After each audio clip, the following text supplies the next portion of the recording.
Pernahkah antum berpikir bagaimana kita bisa selamat dari perbuatan syirik dan bid'ah yang dapat merusak iman? Menjaga diri dari jalan yang keliru bukanlah hal yang mudah, tetapi sangat mungkin dilakukan jika kita tahu caranya. Dalam video ini, Ustadz Yazid bin Abdul Qadir Jawas rahimahullah akan membahas langkah-langkah penting untuk menjauhkan diri dari kesesatan ini.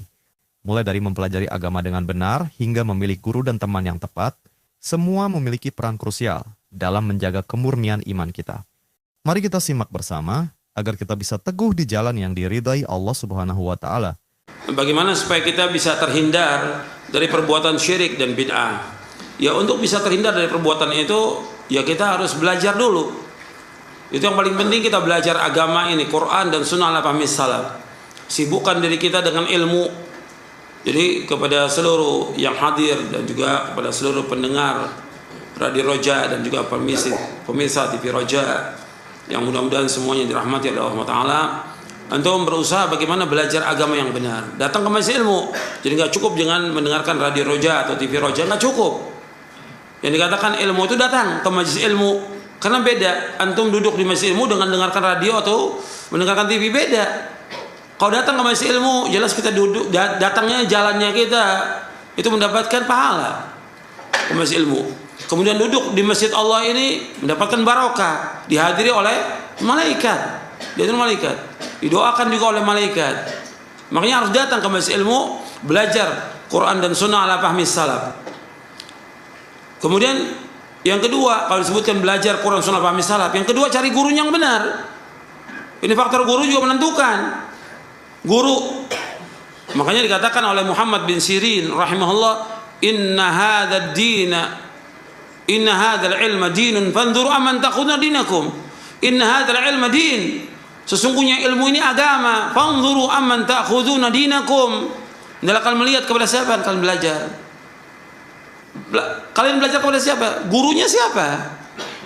Dia ngerti enggak akidah, ngerti enggak manhaj, ngerti nggak pemahaman yang benar? Itu dulu. Banyak yang membuat juga orang itu sesat. Ya, yang pertama tadi, yang poin pertama tadi nggak belajar, dia ngikut orang banyak.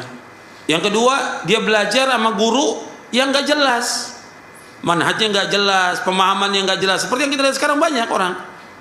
Kan juga banyak juga orang yang menisbatkan dirinya kepada salaf, banyak juga. Tapi pada hakikatnya akidahnya nggak benar, manhajnya nggak benar. Orang-orang hizbiyin, harakiyin dan yang lainnya. Nggak boleh. Kita kalau mau belajar, lihat dulu dia ini dulu belajar kepada siapa dan apa kitab yang dikaji, bagaimana pembahasan dia, benar atau tidak. Lihat, inna hadzal ilma din fanzuru amman takhuduna dinakum. Juga lihat bagaimana tentang ibadahnya. Sampai dulu orang kamu mau belajar, lihat dulu dia, ini orang nih benar nggak akidahnya, manhajnya benar atau tidak. Sholatnya dilihat dulu, sholatnya benar apa tidak. Sholatnya dilihat. Kalau sholatnya baik, benar dia sholatnya, baru mereka duduk untuk belajar. Seperti itu. Nggak seperti sekarang orang dengar ceramahnya enak, retorikanya bagus, belajar. Akhirnya lama-lama apa? Sesat.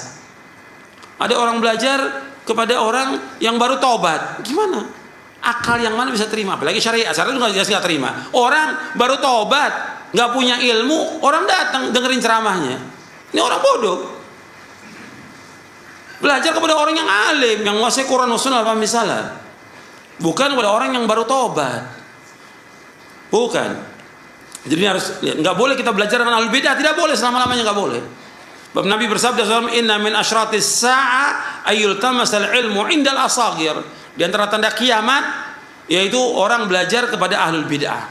Al asagir itu ahlul bidah. Nggak boleh kita belajar dengan ahlul bidah, selama-lamanya nggak boleh. Jadi harus, ini diriwayatkan Imam Abdullah Mubarak dan juga yang lainnya, dikatakan oleh Imam Abdul Mubarak bahwa al-asagir itu ahlul bidah. Jadi yang pertama tadi kita harus belajar, yang kedua cari gurunya yang benar, yang ketiga juga kita harus dukung juga dengan mencari teman-teman yang soleh, cari teman-teman yang baik. Nah, sekarang kadang-kadang dianggap ya nggak apa-apalah, dia kan juga tokoh, dia juga dai, kita gabung dengan mereka. Ini awalnya sepertinya baik gitu, ingin bersatu dengan semua orang, tapi lama-kelamaan gimana? Bisa nggak keluar dia? Nggak bisa keluar. Akhirnya gabung dan membenarkan perbuatan bid'ah mereka. Ini terjadi sekarang, orang gabung dalam kelompok-kelompok Dan sudah saya jelaskan tentang mauqif ahlu sunnah terhadap ahlul bidah bagaimana. Ketika dia gabung dengan kelompok-kelompok pengajian ahlul bidah, kumpulan ahlul bidah, akhirnya apa? Dia membenarkan bid'ahnya atau mengingkari bid'ahnya? Membenarkan akhirnya. Lama-kelamaan dia ikut. Makanya ibu yang bertanya dan juga kepada semua yang hadir dan juga semua pendengar dan pemirsa TV Roja, jangan ikut dalam pengajian-pengajian bid'ah, nggak boleh. Nggak boleh gabung dengan mereka, nggak bisa. Mereka disuruh ngaji sama kita juga nggak mau. Kok kita gabung dengan mereka? Nggak boleh. Mereka lebih dari suruh ngaji nggak bakal mau dengan kita, nggak bakal mau. Tapi tetap kita mendakwakan mereka, harus mendakwakan. Dakwah ahli bidah tetap dakwah. Tapi gabung kumpul dengan mereka tidak. Kalau dakwah bisa kita dakwah. Dan dakwah nggak mesti kita ceramai karena mereka para dai sebagiannya. Bisa ketika ketemu di mana kita ingatkan dia. Atau mungkin ketika haji umroh kita ketemu, kita ingatkan dia. Atau di mana? Tapi gabung sengaja kumpul dengan mereka tidak boleh dalam Islam, nggak boleh. Atau datang hadir di pengajiannya ahlul bidah tidak boleh. Karena sama juga menuntut ilmu. Sedangkan kata Nabi SAW tidak boleh belajar kepada ahlul bidah, ini sabda Rasulullah SAW, nggak boleh. Itu yang ketiga. Jadi harus perhatikan, nggak boleh kita duduk dengan ahlul bidah, nggak boleh bermajlis dengan ahlul bidah, nggak boleh juga kita gabung dengan ahlul bidah, nggak boleh hadir pengajian ahlul bidah selama lamanya, nggak boleh. Lagi perkumpulan-perkumpulan mereka nggak boleh. Yang keempat, yang harus diperhatikan supaya kita terhindar dari perbuatan syirik dan bid'ah, yaitu kita harus baca buku-buku yang bermanfaat. Buku-bukunya harus lihat itu. Harus kita betul-betul seleksi bukunya. Yang mana buku ahli sunnah, yang mana buku ahli bid'ah, yang dibaca. Dari buku juga banyak menyebarkan virus syubhat kepada kita. Termasuk buku juga, jangan antum baca di media sosial itu. Itu banyak syubhatnya, banyak juga fitnahnya, banyak juga kesesatannya banyak. Kadang orang baca kan penasaran, ini bagus nih omongannya, masya Allah, nggak taunya sesat. Ingat bahwa syubhat itu luar biasa indahnya, tapi hati manusia lemah. Kata Imam Adz-Dzahabi, al-qulubu dha'ifa wa syubha khattafa. Hati manusia lemah dan syubhat itu menyambar. Jadi baca yang kita lihat itu, perhatikan itu.